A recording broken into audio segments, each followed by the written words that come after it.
Hey, Wack, I done came a long way since that first conversation, man. I done learned how to I do everything myself. So I do all the editing, everything myself. So I done learned how to do all this shit. It took time. I see you got the little Gconnet going on.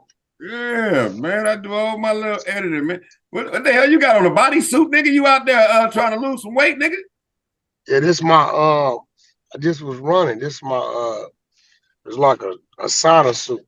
Mm. I'm finna go on tour. Usually when I go on tour, it's easy for me to do it because I ain't got nothing else to do but tour. Wait. What you going on to it, nigga? You not rapping? You got to be on the stage? I'm the manager, nigga. The tour don't happen if I ain't there. I understand. You know what it takes? Do you know what it entails to go on tour? No, I've never been on tour, so I don't know. No, enlighten.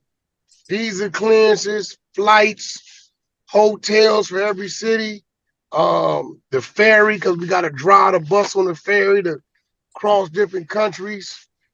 You like over here, going from like here to, let's say, to Vegas, you're only gonna go so far, and it's the water. So you got to drive the bus on the ferry, and the ferry got to float you across.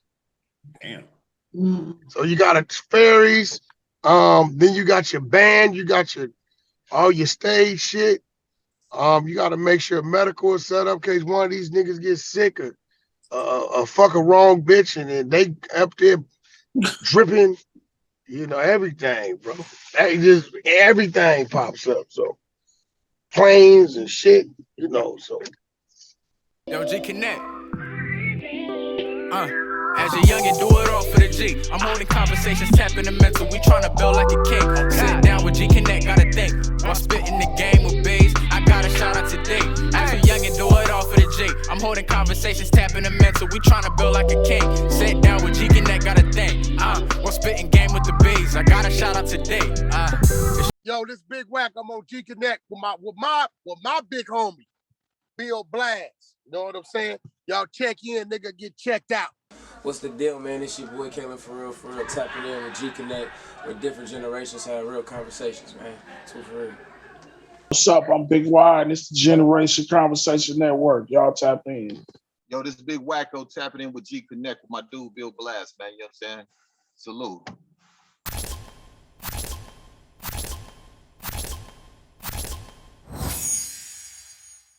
Man, you got some questions for me? Yeah, we got the whole background, man. The background, your shit is a million times better. I told you that. Last time it was a dude up here with you, wasn't it? Yeah, that was the nigga I started my podcast with, my homie D Neal. Yeah. Yeah. No, it's I like that. What it do, folks? It's your boy G2Bs. And Lady O. And this is Generation Conversation Network, better known as Gconnet. Today we got the one and only Wack100 in the building. What's going on with you, Wack? But man, I'm pulling up, man, on one of my homeboys. You know what I'm saying? You know, what's a homeboy to me? A motherfucker I can say we lived and died together doing it. We didn't argue, fuss, and fight, and we still homies.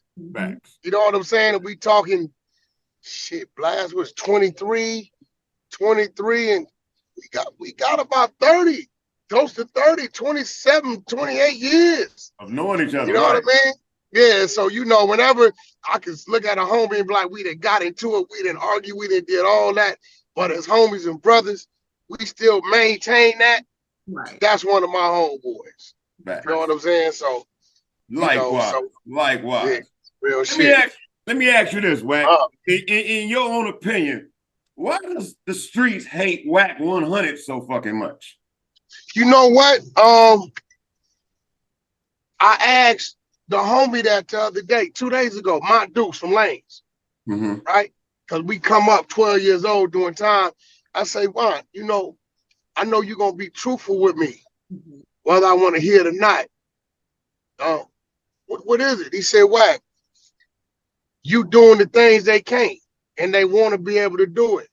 That's all it is. He said, you know, I'm your nigga. We go back 12 years old, Camp Miller.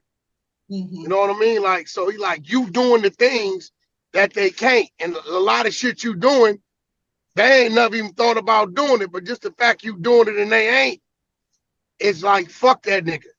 He said, now the people that can get to you don't have a problem with you because they can get to you and they know what it is with you. He said, a lot of these niggas just don't know you, but if they could like get to you and call you and whatever, it wouldn't be a problem. I said, you know what? I done ran to a bunch of people that then told me, hey, bro, I ain't gonna lie, I had a few bad things to say about you until I met you. And I was like, well, what did I do? You know what I mean? For you to have that. And he said, you know what, bro? A lot of shit you did, I didn't agree with. But one thing about you, when I asked you why you did it, you got to answer. And I think a lot of it triggered. I started seeing a lot of it when I did the academic 6ix9ine interview. Right? And a lot of people don't understand why I did that interview. And I really did it because 6ix9ine was making a mockery of the streets based on everybody that was interviewing him was non-street and he was running circles around. Right. Like he had taken control of the conversation, twisted, spinning. I'm sitting there getting mad like you asking him the right shit. Right. So when academics called me, he called me. He like, yo, will you interview 6ix9ine? I said, yeah, I definitely interview him. So we went through 2 weeks of 6ix9ine trying to figure out if I'm trying to set him up with crazy shit. And I said, yo, we doing it in Miami. That's his backyard now. We do it wherever you don't tell me the meet location to the hour of. And that's how we did it. If you look at the interview, nigga, I was really calling the spade a spade. I'm trying to get him to understand you're not us. And the things they had you doing, they shouldn't have had you doing. You know, from that, it was like all dude violate, you know, he kicking it with a snitch. This is the entertainment business. So if that interview, all we see is your mouth, Wack. All we see is your mouth. There we go. You hear me? So if that interview, if that interview brought me the attention that it brought me, then I think I made the right decision on doing the interview. Right. Because game taught me, good or bad, publicity is publicity. Game doing this shit. He said, what they saying? I'm like, a bunch of fucked up shit. He said, a lot of people saying it. Yeah, he said it works. And I think a lot of people don't understand this entertainment thing. Blast, did you ever call me Wack100 on the prison yard? No. I told somebody on your panel the other day when they was talking about that Wack100 is an industry name. That's not Wack. That's not what that is. Wack100 is an entertainer. That's an industry name. That's not a street dude. Right. Yep. That's not who he is. So what's important, Blast, is that one has to always know what he's doing and what his direction is. Everybody plan is different. You know what I mean? What I'm doing may not make sense to you, but it might make totally sense to me. Right? And I think what people get fucked up at is they get overly consumed in my plan, and while they doing that, they ain't committing to their plan. Right. You know, if you saying, yeah, I seen Wack did this and I was gonna do that, so I'm gonna take that out of my plan, or I seen Wack did this and I see it work, so I'm gonna leave that in, cool. If then you got an opinion, cool. But if you ain't got nothing going on while you having a conversation about me, then it's kind of like, what is it doing for you? Right. Because you talking or watching something I'm on is making me money. Absolutely. Because of all my haters, I control the algorithm on YouTube. Now, when I don't like a motherfucker, Blast, I won't even mention it. Right. I know that. I won't say shit. If you don't know how many times I have to tell people, like, he's an entertainer. Like, how are y'all mad at somebody? And if I was to sit down and tell you how I feel, you would be like, okay, that's fine. But yeah, Or we do our little debate because that's what it's about. If you're not putting out content or saying things that make people talk, then there's no substance to it. Mm-hmm. Right. You know what I mean? So, you know, Blast, you've been knowing me a long time. I've always been bullheaded. You bullheaded. Blast said his mind to do something. That's what the fuck Blast gonna do. Right. Right. That's it. I've just been Blast, and I've watched that man accept whatever come with it. Now, they made him try to want to DP him. He might have whooped the DPer's ass, but you know, they tried.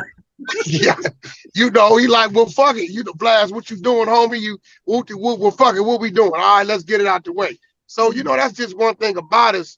I'm never gonna do nothing to violate the things that shouldn't be violated. Mm-hmm. But it's funny how I get all the criticism about commenting on content that everybody's already commented on. Right. It's already up. I didn't create the content. It's up. But then when I talk about it, it's a big old deal. Yeah. That's because you are the algorithm right now. Like I and this is my opinion about it, Wack. I ain't gonna lie to you. Before, you wasn't, in my opinion, correct me if I'm wrong, you wasn't popping or buzzing before 6ix9ine. You was no, I think you wasn't on the internet like you is now. No, I think my first, I'm gonna be real, and I wasn't even trying to do it. The first spark was Stitches. Yeah, I witnessed that. And you got to remember, Blast, I wasn't trying to do it. Like I didn't care for social media. DJ K Slate made me start an Instagram. He made me start a Twitter. If it wasn't for Slate, I wouldn't have never been on social media. Right. I was just doing my management shit, my trucking shit, working my deals out the way. I was naive to social media. But once I figured out what it was, I said, oh, this is a tool to marketing yourself. That's all it is to me, like Blast. This ain't gangster, because to do this, you have to expose yourself. Facts. So, and people need to keep that in mind. We're not doing this to seem gangster, be gangster, because where we come from, you know, we all want to be seen. Absolutely. And that light. Get in. Yeah, we don't. You know what I mean? So this ain't why Wack does this. I do this to entertain the people. I've turned into a person, believe it or not, Blast. I've seen it grow to where people now call me, yo, Wack, could you do this? I got paperwork on this. A lot of it I won't even entertain. You know, it'll be there. And that's when I tell a person, hey, bro, chill out on me. Like if I tell you, kick back, because I be having shit, I just don't say nothing until you make me say something. But I'm always the bad guy. I'm always, why he gotta be the one to speak on it? Well, nigga, 20 other niggas spoke on it. Before me. Now, I will tell you, I have, you know, prison board and YA board training on how to speak. And I know how to spin some shit, punchline some shit. I know how to do all that, right? Like Blast. Blast is an intelligent person. We just grew up in some fucked up places. And we used our intelligence at one point in time for the wrong reasons, do the wrong things. So now when we in a position of where now, okay, we got to apply ourselves and we got to do this. How can we be creative? It's real easy for us. We don't have to think about it. You know what I mean? Our brains ain't fried. We don't have a delayed reaction. You know, we respond instantly and we know what we're doing. And what's dangerous is that we gonna stand on what we do. Whatever come with it, come with it. And I think that comes from being gang affiliated in the era. And the era we come up because you had to be damn near out of your mind back then to say you had this red flag in your back pocket in these systems and these holding tanks, because for sure it was 5-1. So when you had that mentality back then, this shit here now, we like, nigga, all right, well, what you gonna do? Right. It is what it is. It is what it is. You know what I'm saying? So, and I think, Blast, I gotta keep it real. I'm probably the one in the industry that be knowing the shit, and I say it. I'm the boogeyman. They like, man, that nigga Wack, no, he was there. Man, Wack was there when they took my shit. Wack was there when they kicked me in the ass. Wack know my bitch got took and was in the back in the strip club. Like, I know. I seen it. You know what I mean? So I think that's what happened on Clubhouse with a lot of the celebrities. I came on there and I embraced the people. I'm fucking with the people. They wanted to keep the people down there and just talk amongst themselves where they could control the narrative. I started bringing the people up. Right. And they like, this shit then got dangerous. You took over. You took over Clubhouse, Wack. From the time that I got on there, from the first time that I got on there, yeah, until now, yeah, that's Clubhouse. They should be paying you, bro, because you got 24-hour service on that bitch. That's real. You know what's crazy, now. Right? Hey, I was way blessed. I want to commend you on something. It's at least 20 times you could have flexed. This how I know you changed. You come on the stage, motherfucker, ain't acknowledging a plan to keep you down. You could have really flexed because when you speak, I'm going to hear you different. You know what I'm saying? I'm going to hear the homie. Automatically, I'm going to be like, blood, what's the problem? Man, this motherfucker, woo, woo, woo, woo, woo, nigga, feeling, nigga. And as soon as I get to hearing that, now I'm obligated, right? But you never use that card. I don't need to, dog, because I'm not there for that kind. I know you changed. No, I'm not there. Blast. If you get to tripping, we through our history of knowing each other. If you get to tripping, I'm tripping. We tripping. That's just what it was, right? Right. So if I come in the room and they know it though, one thing they know, they be like, yo, Gconnet, that's Wack homie. Don't be saying no. They know, like, don't go too far. The nigga gonna come in here and trip. He don't give a fuck what he do, right? But I never heard you use that card, and you could. You always. That's what I knew. I'm like, yo, Blast is humble now. That nigga, like, you got your piece. You found your piece, bro. Yeah. And I'm happy for you because that's what's allowing you to live. Right. The reason why I don't get I got caught up when I first got on there, Wack, when you first told me to get on there and I was trying to dabble in them. And I ain't gonna lie to you, it wasn't, I never came on there for no bullshit, but when a nigga from the East Coast claiming my neighborhood gonna tell me he made lost it. I lost it, bro. You know what I'm saying? No, and niggas don't understand when I tell them, they don't understand. I'm not trying to be disrespectful to none of these out of state. Nobody.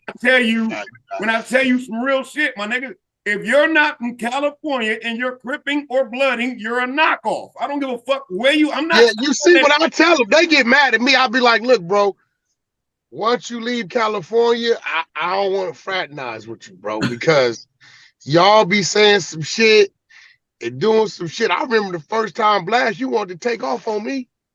You thought I was playing with your hood. Yeah, when you told that nigga, you told me. I said, nigga, one of your homeboys on the yard. What they called him? I said, you want to know where he from? You say from? I said, he from Fort Trey Billy. Nigga, you.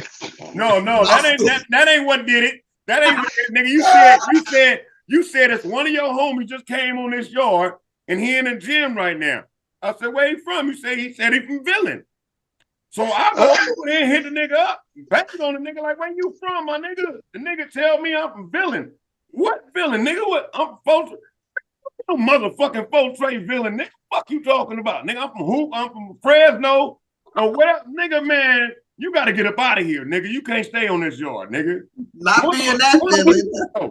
We argue, Black. We argue. I had to argue with this nigga every day for a month. I say, Blast, he a homie, and I think the nigga might have been a lifer or something too.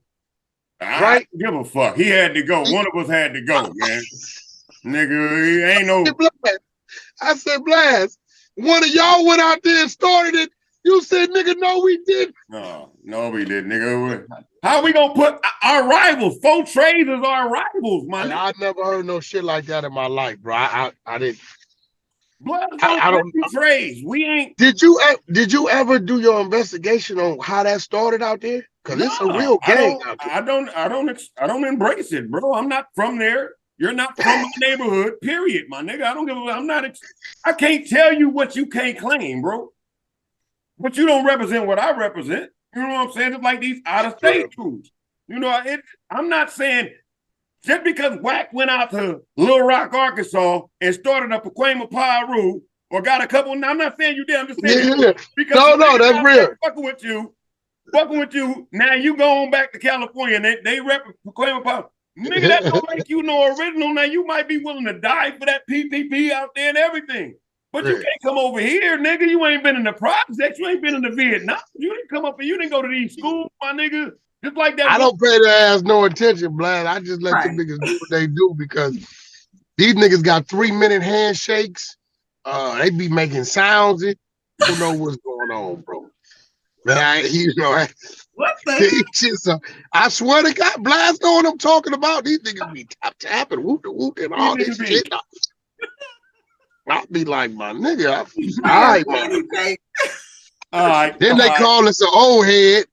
I'll be like, boy, I told other niggas, 5 of y'all youngsters against 5 of us. Y'all let me know when y'all ready. I told them, y'all niggas don't even know. Y'all squabble ain't drastic enough to fuck with us. Y'all bones ain't even the same. Right. You didn't come up like that. You ain't built like that. We was baby kids. We jumping off roofs to mattress. Nigga, we babies. Right. Hopping gates, climbing walls. Climbing brick walls. Right. You niggas don't do that. Y'all get on the internet and hit a keyboard. All right, let me ask you this, Wack. In your opinion, what is the state of the industry, the music industry right now? Right now, it's in a... I was having this conversation the other day. Urban music is down like 40, 50%. Okay, let me give you a run. NBA Youngboy, 30,000. Rick Ross and Meek, 30,000. City Girls, 7,000. Kodak Black, 10,000. Trippie Redd, 10,000. Puffy with all those headliners, 22,000. Lil Wayne dropped the album, 19,000. I think it's oversaturated. And what's happening is because it's streaming and anybody could go put music up and distribute it. Let's say like if they was listening to Kodak Black today, right? Usually they would have came back to it probably sometime throughout the day. But because it's 5,000 other pieces of music out there, right? By the time they come back to it, it's Tuesday next week. Right. So it's down, and I think the labels is getting tired of the violence. I think they're getting tired of the violence, and I think they slowing down on the push. Is they losing money because of it? They definitely losing money, but what's gonna have to happen is it's gonna have to be a readjustment. For instance, if you're doing these kind of numbers, you can't give artists $5 million. Right. Because the money ain't coming back. But now it ain't just gonna stop at the artist. The dude doing the production, who might ordinarily get 50 a beat or 40 a beat, he gonna have to come down. The guys that shooting the videos, if they charging 100 or 60, they're gonna have to come down. The guys that's mixing and mastering the music, everybody's gonna have to make an adjustment for the numbers to make sense. And you ain't gonna be able, you can't give a motherfucker 5 million, 2 million, 3 million, $1 million, and you doing 10,000 the first week. Because where's the label gonna make the money back from? They setting themselves up to lose. Women, they got to run right now. How long it's gonna last, I don't know.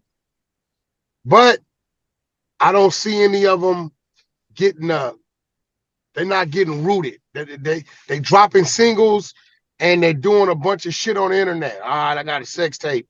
I'm pregnant. I had a fight. So, but the buzz is favoring, the clout is favoring the women right now.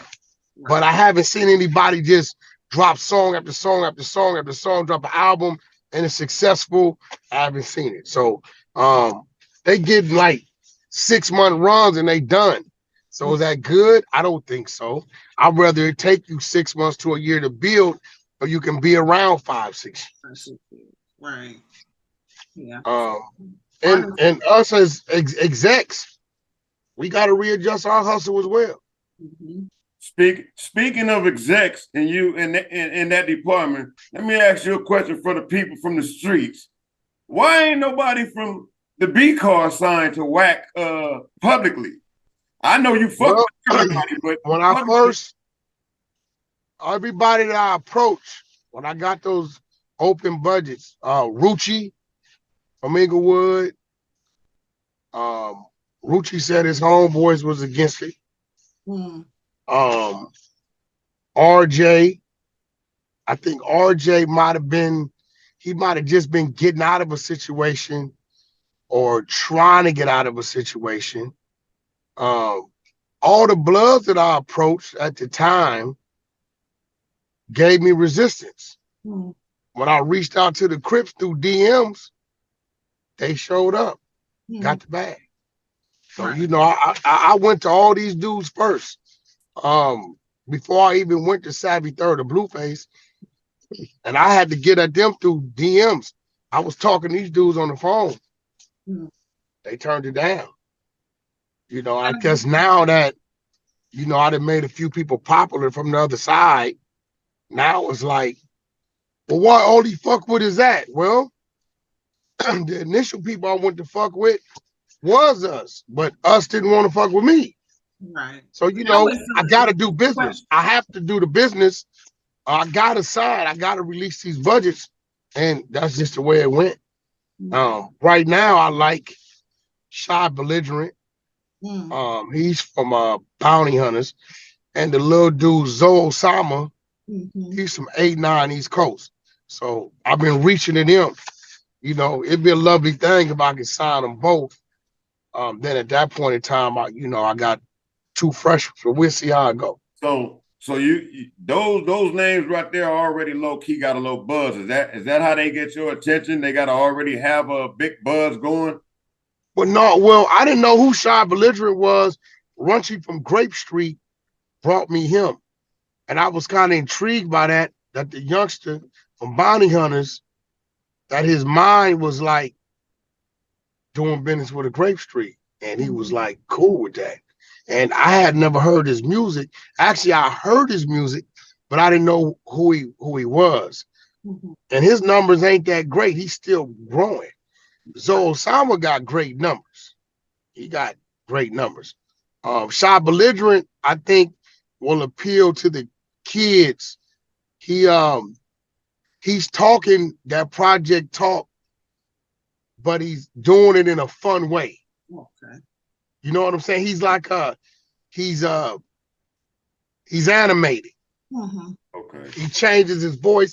You remember how the young Blueface used to change his voice and the little squeakiness to his voice? He has all that. He got all that. So my other cats out there, man, cats I really want to see on, I really would hope it happened for is BG Perico, Compton AD, RJ.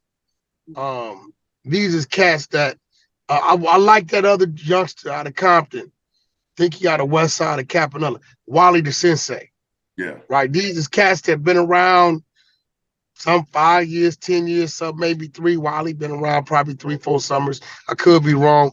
These is cats that I would love to see on, and I want them to keep doing what they're doing. But they're in the uphill struggle because this game is like, it gives you your window. And when you don't catch that boat, it'd be hard to get on it. It's not like when we grew up.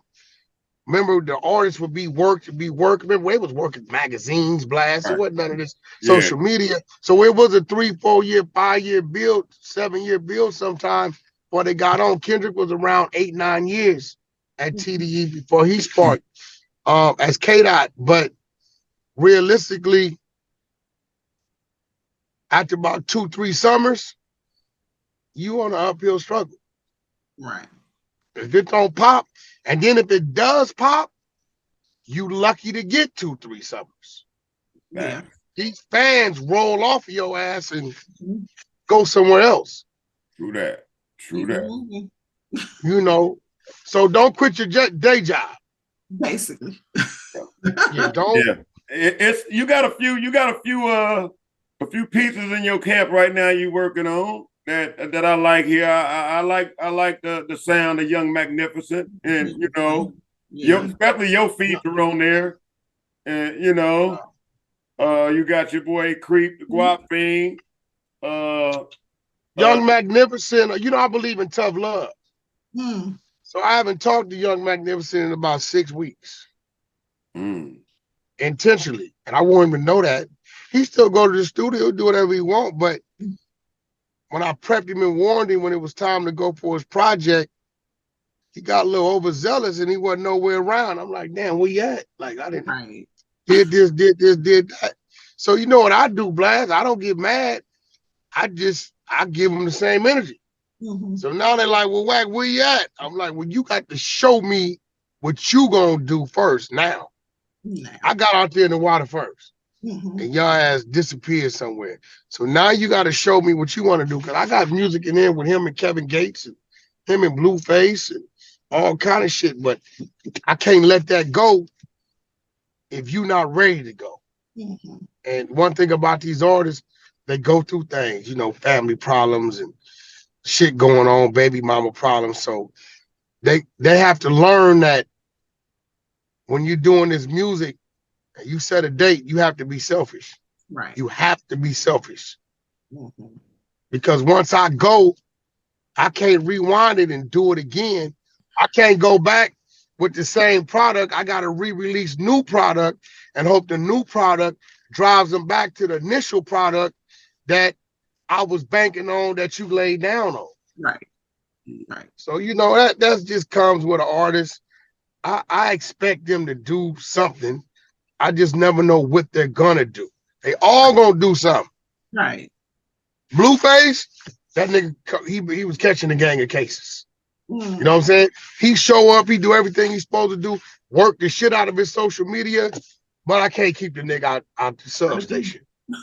Right? All of them gonna do something in hopes that they get through it, weather the storm, and grow out of it. Right.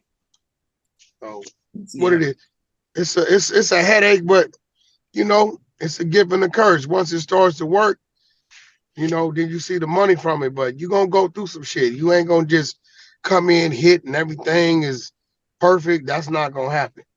I got a question for you. Do you recall the gentleman that was once around your camp at one point in time? Well, he wasn't even around your camp, but do the name Richie Evans ring a bell? I know Richie Evans as Juice. Yeah. He used to be signed to the basketball player. Damn, what was it about? He played for the Phoenix Suns. Stoudemire. He was signed to Amari Stoudemire. I think he stole some of Stoudemire's shit, but what about Juice? No, no. I heard he lied on. I heard he got mad because somebody asked me a question. Rockstar told me he said some slick shit, and I couldn't believe it. I'm like, Juice said that about me? And it was crazy because I know Juice. Like, I know Juice. Know him. I know his secrets and everything. You know? Juice secrets now. Yeah, I know Juice, but I mean, I don't. But you know, I've done business with Juice, and even outside of an artist, Juice would call me and bring me contracts. So it was a little crazy that Juice was talking greasy about me to Rockstar. But knowing Rockstar, he might have lied on Juice. I was going to tell you, Wack, let me say this. I can't speak on whatever conversation he had with Rockstar, but when I had a conversation with him, he had nothing negative to say about you. That's what I'm saying. Or nothing. You know. Bro, listen. That's like me and you talking about we know Ladio. I know Juice. Okay. History with Juice. Like, you know what I'm saying? So, and Juice is you know, he more than an artist. Juice a businessman. Yeah. You know, Juice do like, he be doing real estate, he be booking shows, you know, adding people to tour dates. Juice do a lot. He a real smart dude. And me personally, I think, and I'm not telling Juice to stop doing his music. But I think Juice can find success at this point in his career on the exec side. Because of his resources, his knowledge of the mistakes he made, his know-how, what to do and what not to do, I think he can apply that into one of these youngsters. That's a little more appealing to the streaming crowd of today. Because Juice, shit, man, Juice done been around, I know, at least 15 years fucking with this music. Just I know. And he was already doing it before I met him. So, yeah, at least 15 years. So Juice, you know, Juice gotta be mid to late 30s. Somewhere around there. And I think if Juice gave it a shot on the exec side, I'm not telling him to stop rapping, but the politics of this today, Juice is a real rapper, and he not gonna dumb nothing down. No. And the music that's winning today is gimmicky music, and I don't think Juice is capable of making gimmicky music. I just, you know, Juice gonna come up with he used to a hook 16, hook 16, hook 16. So to tell Juice, dumb the hook down and lay 2 12s and keep it under 2 minutes, Juice looking at me like, what are you talking about? Because he's a real rapper. Right. You know, so, but Juice overall, he always been, that's why I was kind of shocked when Rockstar said the shit he said. I'm like, damn, that don't even sound like Juice. Well, if you didn't get the receipts, if he didn't have receipts for it, maybe it was just fuel. Because I'm pretty sure that, because I'm realizing that's why me and Rockstar fell out. You know, when he tried to do the shit with Munchie B with me, because I didn't know Munchie B, didn't know who Munchie B was, didn't know nothing about a Munchie B, and he took it upon himself to call my phone and tell me about Munchie B, and told me what had transpired in the county jail, and I'm gonna kind of keep those details limited out of respect to Blast's relationship with a lot of homies over there. But he tells me all these the internet. Speak on what you thinking. He tells me all this. Well, he called me and he was like, "Yeah, Munchie B." I'm like, I said, I only know Munchie B from the homie Rocky. That's his homie, and I know he blind or whatever. He like, nah, you ain't hear what happened to him. I'm like, no. He like, yeah, nigga, my nigga Foley from Foley's be calling me. They called a dog. 2 niggas from 60s went up in there and knocked him out and stuck a broom up his ass and packed peanut butter in his ass. I said, no shit. He put it on his neighborhood and everything. So I'm like, okay, cool. So one day Munchie B coming there, and I don't know, I don't know if he was trolling me or I don't know what he was asking. So I told him, like, chill out. So I started saying the shit, right? And it went real bad because I guess my side figured it out. And you know how they do, Blast. Here come Beast and everybody else. So the shit went real bad for him. So maybe about a month or 2 later, Rockstar like, yeah, Wack, you know the alleged shit that happened to Munchie B. I said, hold on, Rockstar. Ain't no alleged. You the one told me that. What? You told me that. You're not finna get up here on this stage talking about alleged. Nigga, what you say once, you gonna say twice. I said, nigga, I said, your crippin' watered down right now. That's when he started saying, you trying to get something done to me. No, nigga, you, Rockstar, from West Boulevard, told me that this blood, Munchie B from Inglewood family, just happened to him. Now, on the phone, you tell me this. Now you get on stage in front of everybody with the alleged. And I'm not finna let you get that off because I only know what I know from you. Right. So, you know, but that's what I'm saying. I see Rockstar, he'll throw a rock and hide his hand a lot. Yeah. But, you know, that is what it is. Social media these days. That is what it is. Richie Evans. I want to go back to something you said we was talking about earlier, where you said you got the resistance from a few people about when you approached them to do some business on the executive level. Do you think that come from what is portrayed in social media with the Wack100? No, I don't. Well, I think that came from the dudes that signed to me are dudes that float their own boat. Okay. Well, they got some G homies, but they ultimately, when it comes to their music business or their personal business, you can't tell them what to do.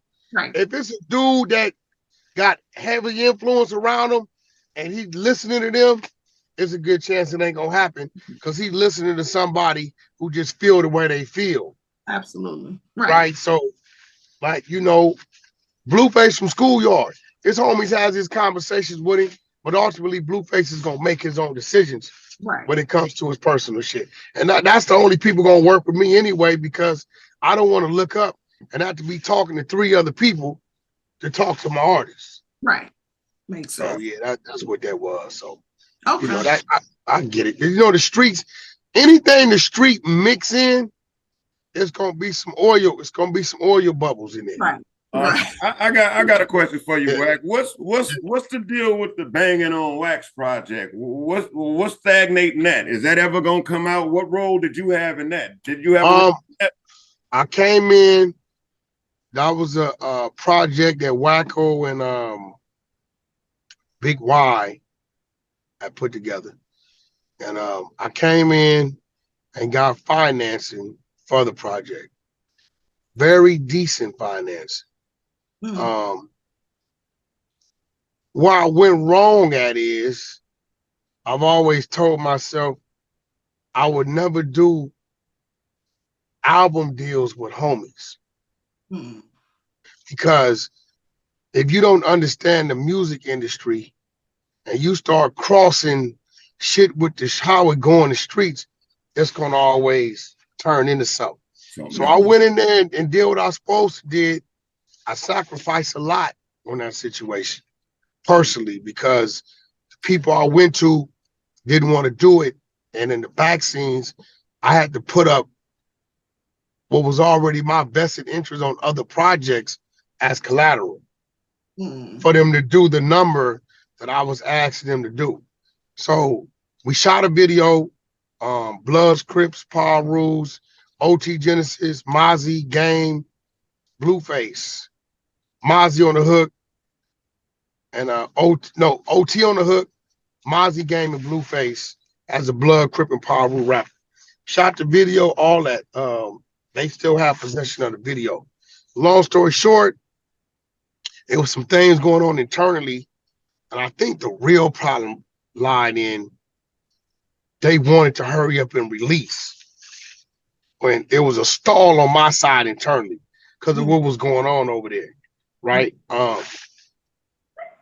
I did the project at a time it wasn't supposed to happen because there was shit going on, a big thing with Lil Wayne and Stunner was going on. So a lot was tied up. A lot of shit couldn't move. So there was a discrepancy. I end up giving Big Y and Wacko back their project. So as of now, Wacko has the Banging on Wax project. And you know, it worked out to their favor, I feel. But he has the Banging on Wax project. It's a few things about it right now that I know will be an uphill battle for him because some of the artists that's on there, they probably feel like the verses are old and shit. You know, all the music sounds good. Nobody heard the music. The music could still be new. But I know all these artists are. But he got a single over there. He got a single with a video over there. And you know, out of respect of the movement, you know, I would still help him and assist him in releasing that single. You know, make sure my artists do what they're supposed to do and whatever I could do to push that out. And now that Big Y is gone, you know, I would definitely, you know, set aside any ego or anything that was going on. You know, when it came down to the single, you know, I would, you know, allow Wacko to do what he wants with the rest of the project. But I really think the single should come out. You know, and if he wants me to help him do that, you know, I definitely would. It just the culture needs it. It's a great song that they put together. It was their structure of the song, their idea. I supply game, I supply Blueface. I definitely help hands-on with the video, as well as Wacko did and Big Y. But I believe the Blood Crip Paru song should definitely come out. That's a song that should come out. But Wacko has complete ownership of that project. Being that this is the end of 2023, and you've been around the business for some time now, you care to speak on the changes that you witnessed? Yeah, I mean, shit, just this whole independent platform, the artists, the longevity of the artists. There's no more artist development at the labels. They don't develop artists. They want you to already have some type of following. They don't spend money over there. And even if you do have some type of following, they're not dumping a whole lot into increasing that. They willing to just see what that's going to bring them. The management, a lot of homeboy management going on. And if them homeboys was real homeboys, they'd get out the way and become road managers and allow the other managers with the resources and the know-how to come in and help that young man or that young lady get their career to where it needs to go. If that artist is being loyal enough to say, this my homeboy, he been with me day one, then you should be loyal enough to say, I don't know how to do what he know how to do, and get out the way and stand with your homeboy. He gonna make sure you eat. Right. You know what I'm saying? So yeah, it's we don't know what's what. Radio used to be number one. Radio is like maybe a number 4 or 5 thing now. And not to say that radio is not important. It's just that everybody gets in the car to go to play Bluetooth, play playlists, or satellite radio. So, you know, now when radio was used to break artists, that's not there. And I hate to say it, but Sexy Red, and I'm a fan of Sexy Red. I heard of Sexy Red because they was talking about the female that said she had 2 STDs. I heard the song, but I didn't know that was her. Right? So now, instead of the music breaking the artist, it's the propaganda around the artist is breaking the artist. And I think that kills the foundation, the seeding, the rooting of the artist, because they sprout and we see them, but they sprouted based on some STD talk or a sex tape came out. Controversy. Yeah, it didn't sprout on the music. Or a fan, they didn't have a solid fan base. Social media, man, it's like, and it helps like Old Town Road. It was broke on TikTok. Yeah. It went on and do 1 billion plus streams. But you know, that was a universal sound, a fun sound. Nowadays it's like, and these artists is sitting back trying to figure out not what song can I put out, but I got the music, but what can I do to make them talk about me? Right. To get them, to get a buzz. I think I figured, or I laugh at that because I look at some dudes that make them bullshit attempts on Clubhouse to be in your inbox, and the moment that you don't give them a response and it takes too long, they're gonna come at you. Fuck you, whoopty whoopty whoopty whoopty whoopty whoopty. And I'll be laughing because it'd be like, dude, he got receipts, and you know, you in there, hey big bro, hey unc, hey big homie. I'll be like, my nigga, is this you? What if this was you? What made you come this way? Like, am I missing something? That's that opportunity. That's that 5 minutes of shine. Growing up the way we did, coming up the way. How do you feel about the violence that's plaguing this generation of music today? Yo, I seen today on the news that murders was up 30%, and 40% of the murders was gun violence. You know, Blast, we hustled. We bragged about, we rapped about selling the dope.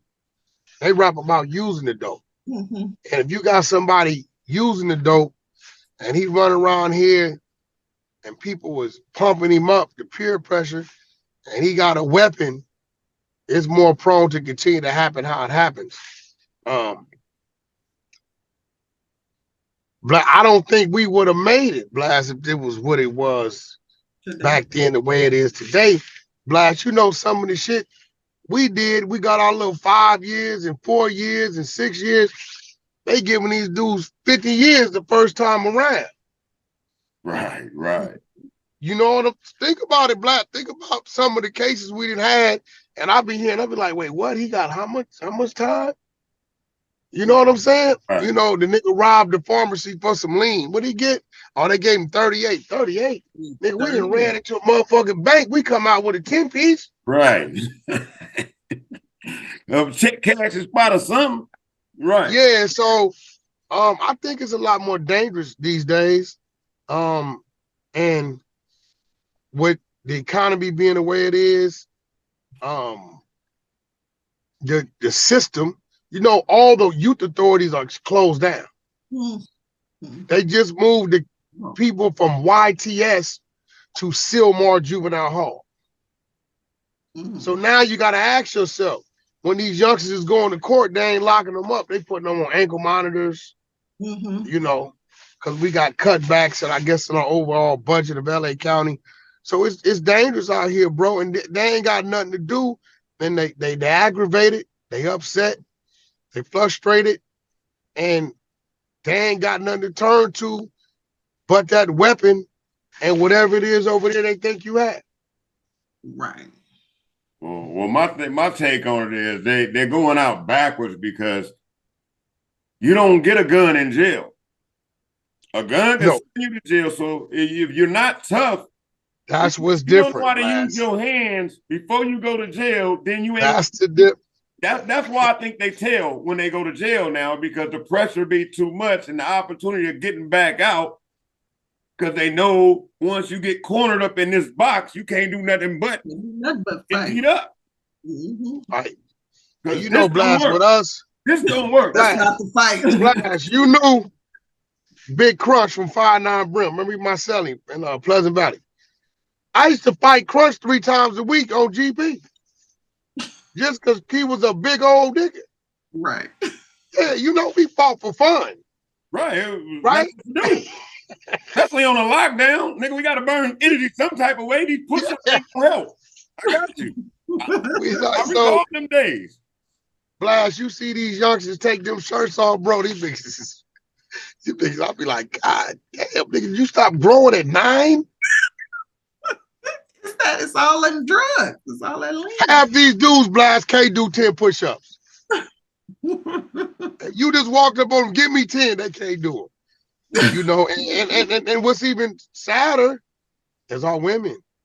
It ain't a whole lot to choose from. That's why we see a lot of women with women. I know they like, nigga, I can do, what's your problem? I got a job. I get with a nigga. He drive my car, wreck my car, eat up the food, play the video game, run up the light bill. What's your problem, girl? That sound like my story. You work. Yeah, girl, shit, we can roommate. Next thing you know, they together. That's how they is. It's real shit. And this nigga, anyway, he on lean and pills and perks, so he in there for 2 minutes. Shit, girl, shit. You know, we can do it. Like, this is real shit. So right. Our women are really taking a hit, bro. It's not Blast is not a lot of options. When we was growing up, our women was taking a hit because we was gang banging and we kept landing ourselves in jail. The minute we learned how to stay on the street, we knew how to be a man to them. Right. They can't. Half of them don't even know how to change a tire. Oh, we've just talked about that too. They don't know nothing about a car. Hey, it's the generational thing, man. The internet, you know, they learn it. See, we learned hands-on. Right. They're learning off an app. Just like, here's a good example. Wack, let me ask you, what is Clubhouse? What was Clubhouse when we was kids? Nigga, a Clubhouse, nigga, was a club. It was I'm talking about the Clubhouse environment today. The phone, the Clubhouse, the app. Oh no, We had one, but it wasn't called Clubhouse. Remember what it was? Party line. Clubhouse. It was a party 1-800 line. party line, yeah. 976-1800. No. But Blast, it still wasn't this shit. This shit right here is like a drug. Yeah. It wasn't this shit. This shit, niggas can play audio. Niggas got. I'm halfway to blame for this shit because I didn't took some shit. You know what black people do? They threw all the remains of the pig back there. What we do? Took it, did something with it, and called it soul food. Right. We didn't took it. Okay, wait, we could do this. Hey, can your phone hook up to that? Hold on, play the music. Oh, music come out. So if I say, oh, that, okay, now we got audio. Right. Okay, now we got this. Okay, pin the link, hit the link. What's that? Discord. What is that? A whole nother app. Hit that app, and the shit we can't drop over here, we drop over there. And we talk about it over here at the same time. You know, we didn't took some shit and did what black people do. We always gonna add to it. Make it dance, music. Right. Whatever we do, you know that, lady. Oh, we gonna add to it. We gonna make it happen with it. So is the rumor true that you coming up with your own app? Yep. I'm definitely coming up with it.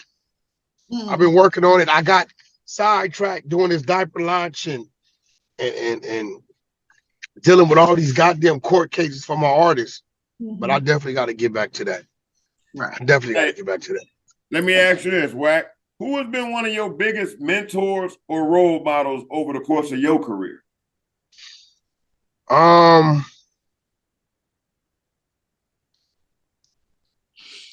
DJ K Slay, Birdman, Top Dog for sure. QCP.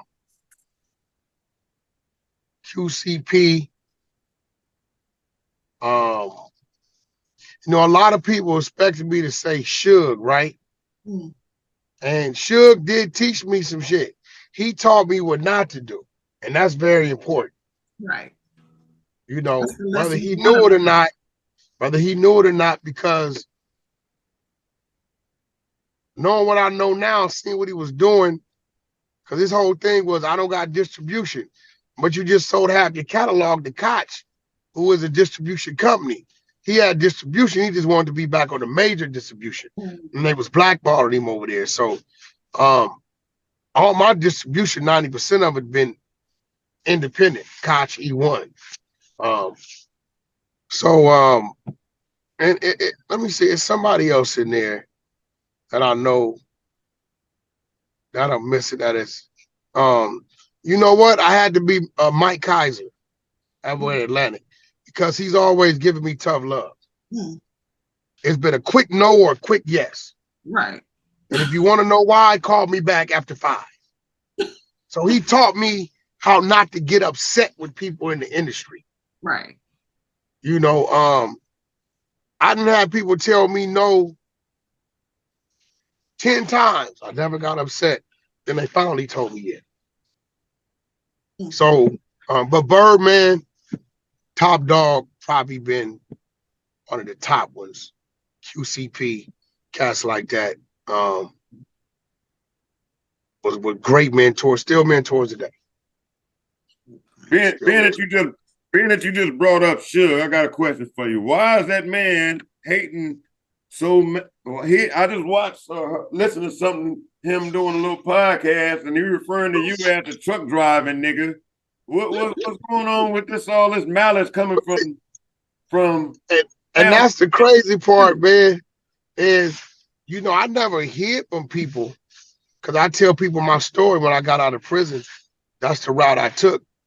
I made my first millions in the truck drive in the auto logistics field. And it kind of, how it came out, whoever was making his 3-way calls recorded them. And he must have pissed him off. It was somebody he was calling his brother-in-law, whoever that is. And I'm not talking about the homie from Compton. This is some other dude. Because we called somebody else from Compton, brother-in-law, Death Row too. But it was somebody else. And they recorded him and leaked it because they knew that I did a lot of things for Suge. You know, I buried his mother. And he was short. Suge was short. The world saw it. His attorneys kept quitting because He didn't have attorney money. He couldn't bail out because he didn't have the bail money. And I buried his mama with truck driving money. You know, so at that time, I just think that's just who Suge is, because he's been around me and said things about people that I seen just helping. And I think that's just his character. You know, Suge loyal to Suge. He loyal to you if he needs you, right? Or, you know, he feel like you may be a roadblock, but at the end of the day, Suge could talk about his motherfucking self if it was a profit in it. That's just Suge. I mean, look how he going at Snoop. He going at Snoop like crazy. Like, you gonna have to run me my company. I think he getting a little delusional with it was an illegal transaction. And the reason why I'm saying this is because the company was sold 6 or 7 times before Snoop brought it. Suge sold the first half to Koch. The next transaction was the government, the feds took it. They sold it in an auction to a lady from Canada. That lady in Canada sold her half to Koch. Now Koch has the whole death row. Koch sold to E1, sell 5. E1 sold to Hasbro, 6. Remember when y'all heard Hasbro owns death row? 6. Hasbro didn't want the music, but they had to buy the whole catalog. They wanted the cartoon Peppa Pig because E1 owned it, right? So they took the music and sold it to Monarch, 7. And then Snoop acquired it for Monarch. Snoop is the 8th sale. So how in the hell you just gonna come out and say Snoop did an illegal transaction when the thing sold legally 7 times before him? Right. So if you're gonna attack anybody, you should have started attacking people 7 times ago. Right. But because people tend to believe whatever Suge says, whenever he says anything, he says it and people ride with it. But though for those of us that know, you know, it's like it doesn't make sense. And the catalog is not what it was. Dr. Dre got all his masters back. The Tupac estates got all their masters back. And that represented roughly 85% of the catalog. Catalog was doing 12 million a year. Right now, it might be doing 2-3 million a year, but it's a great deal for Snoop because, for one, it's Snoop Dogg who owns Death Row, and he got his masters back in that deal. And everybody else, from what he said, he giving everybody. Yeah, he got Dallas Corrupt, all that. He got all that, right? Yeah. I was managing the Death Row catalog for like 8 years over at when I was at E1 when it was there. So it was locked in the vault over there at Burbank. All the reels was there. This probably was like 12 or 13 unreleased Tupac songs and all that. But end of the day, I believe it was just a great deal for Snoop. You know, the acquired Death Row where he started. I'd rather he have it than Edward Rockenberger from goddamn Scotland. Right. What he doing with it? Shout out to Snoop. So you know, I see Snoop thing, whatever he's doing with it, you know, he's doing with it. But Suge should, you know, come on, man, let the brother win. Like, you lost it back in 03, 04 when you start saying the row. When he remember that blast when he started in the row, yep. It was gone. It was gone in. Because you couldn't say Death Row no more. Couldn't say it no more. So did you tell them they acquired it wrong? Yeah. Well, you know, I wish the best to him, man. You know, Suge is getting up in age. I think he should be 58, 57. Right now, he got a release date when he like 70. You know, hopefully he come home on an appeal or something and come out here and do the right thing. I got a couple more questions. I ain't gonna hold you up too much longer, but this is on some negative shit now. Let's go. What's this cat from the Babe beef with you? What's his name? J Diggs. What's y'all beef? Because I can't tell you. I ain't never seen him, talk to him, text him, did no business with him. From my understanding, he was upset that I do business with what's the from 190 East Coast? Blue Da Vinci. I guess he felt like Blue Da Vinci told on Big Meech. But here go the thing. Blue Da Vinci, when he was on the run for the feds, slept on J Diggs' couch. And what Blue tells me, J Diggs got his phone number. So I don't know you, J Diggs, but I've been to Blue Da Vinci's house in Miami and read all the paperwork. Big Meech has retracted what he said about Blue Da Vinci and did intro outros on his music when he found out and got the real paperwork on who did the telling on the limousine and the hidden compartments. It was actually the driver. So my thing is, well, shit, if he got Blue Da Vinci's number, dip down. Your camera, there you go. My thing is, if he got Blue Da Vinci's number and you want to attack Wack about Blue Da Vinci, but you don't say nothing to Blue Da Vinci, he doing what everybody else doing. They say he been trying to rap for 20 years. They said the nigga got the most traction ever by mentioning your name. That was my next question. It's like, why is it? That's what they do.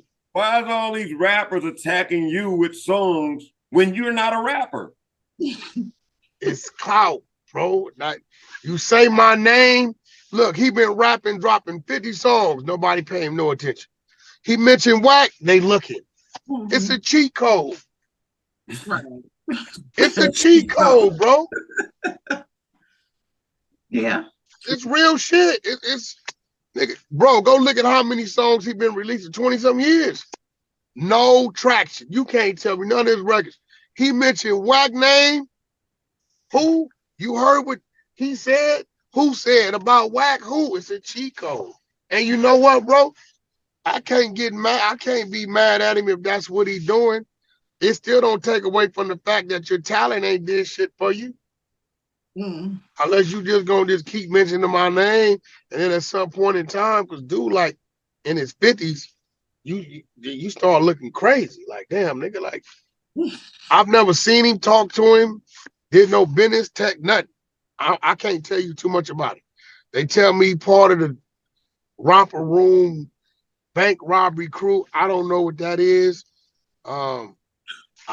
They say that's tied to whoever the Mac Dre, but I'm gonna be real. Like, I can't tell you none of Mac Dre songs. I was a Scarface, Tupac, NWA, Ice Cube, EPMD. You know, Too Short, Quick. So I don't know really what that is. So, you know, respectfully, but Right. I can't tell you too much about him. I know he been running his mouth. I know people didn't fed him a bunch of poison about who I ain't, and that's the problem. People that I don't know be telling these people stories that they done fabricated, and then you pump this dude up and he run right into a brick wall. So, you know, I'm gonna continue my life, hope he continue his life, and you know, when we run past each other, you know, let's just hope he don't got amnesia.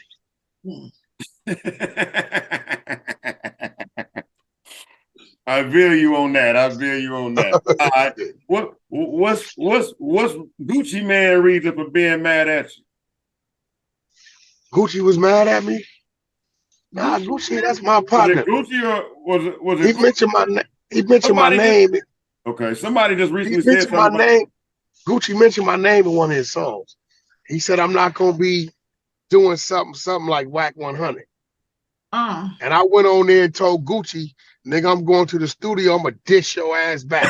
and everybody talked about it, and hopefully it helped Gucci streams. Right. Shout out to Gucci Man. Wack100 did it. Because everybody was like, yo, Gucci says Wack name in the song.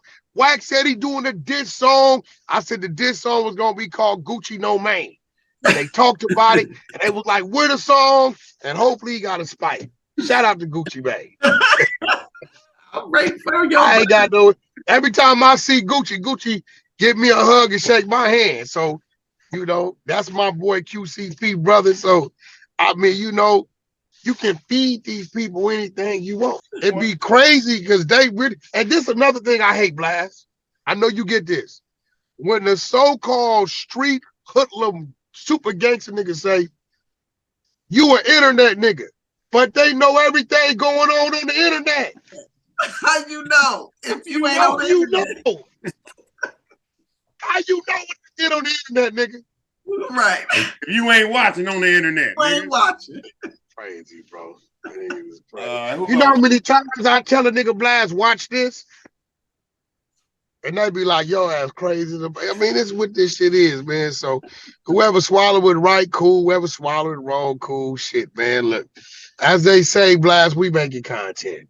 Yeah. That's why I just so you know, that's why I don't try not to get into it with nobody, because them women, bro, I can't deal with it. I can't have no woman talking to me the way Blast, especially don't let me kick it off on the Clubhouse floor. It's really going viral. It's gone.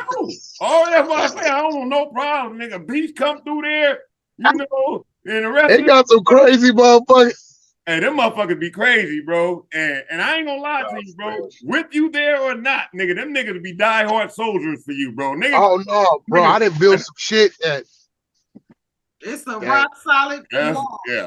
I know she be listening, tripping out like them niggas is for real out of their mind. All I'm gonna say is no comment. That's all I'm gonna say.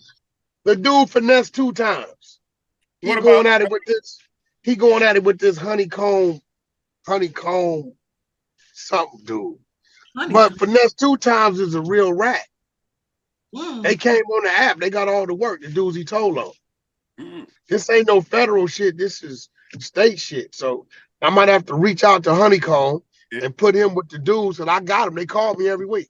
Is that the same dude that had something or had name was ringing around Takeoff's situation? I don't think he signed to Jay Prince Jr. Okay. But I don't think he had anything to do with that. He's originally from like Memphis or something, but yeah, finesse is they got to work on him. Like for real. They got to work on him. For real. I got some other work coming out. It's gonna be a whole lot of work coming out, you know, before Christmas. We're gonna make sure we put out a lot of Christmas work. Christmas work. What's your take on this fight that's supposed to take place between 600 and Cartoon from 5 Trey Avalon? You got any predictions? I don't know Cartoon. I know 600 is a professional boxer. I helped him get out his contracts with Don King. 600 like 22-0. I like in his professional thing, but they getting in the ring or they doing a street fight? No, they getting in the ring. Cartoon, does he box? No. He's just a hood nigga that used to throw them hands back in the days, you know what I'm saying? He our generation. 600 may have an edge when it comes to knowing how to work the ring, but what Cartoon from? From 5 Trey? Avalon. Okay. So when they supposed to be doing this? Sometime in December. Well, 600, he's a boxer, nigga, by profession. Right. I don't know how big is Cartoon. Bigger than tall 600. Like Blast? He about. I don't know exactly, but I know he's bigger. You mean he big? Like he real big? Yeah, like he's big. Yeah. He got size. He got size on him. Yeah. It's gonna come out his conditioning. Okay. That's what it's gonna come down to. But it looked like it might be a good fight. I don't think it's gonna be, you know, some bullshit because 600 gonna fight him. He gonna box it. Yeah. Hopefully Cartoon don't come in trying to fight him. Cartoon got to box him because if he come in trying to fight him and 600 bait him into the boxing and his ass get tired out, it's gonna be a train wreck. So like you said, that age difference is gonna make him play too, though. You got him. Yeah, because 600 only like 30 something. And he 56. Yeah. So that's what I'm saying. Like his conditioning is gonna mean everything. Now, is it true that you manage Stitches these days? No, Stitches been asking me to manage him since we had our situation, but he'll call me for you know, advice from time to time. I don't know what the hell Stitches is doing. I see him doing a lot of IG posts. I don't know what Stitches is doing, but no, I don't manage him. Stitches 6'9" took Stitches clout. He's all the tattoos on the face and the yelling and the screaming. 6'9" took Stitches clout. Wow. Stitches was doing a 6'9" before 6'9". Right. But the people just didn't fuck with him. Yeah. I think he was too overly tough. They wanted a little guy that act tough. And I think the kids kind of favored the little guy better than the tough big guy. Stitch is like 6'5". He's a big dude. But look, we got Tronics Network coming soon. Ray J built a digital platform similar to Zeus. I partnered with him. That's launching December and January. That's coming. Game's going on tour December, probably into January. What else we got going on? Y'all coming to Arizona? No, we going to Europe. We got to go overseas. But we gonna always make it to Arizona. That's just our backyard. Incredible Diapers is launching. Amazon approved. I got a deal going on. I put together in Congo, so I got to go out there late December. So I'm just trying to like plant all the seeds so I could open up 2024 right. Our people, we're in a recession. Now's not the time to be spending money on what you want, spending money on the things you need. We in the middle of it. We probably won't come out of it till third quarter 2025.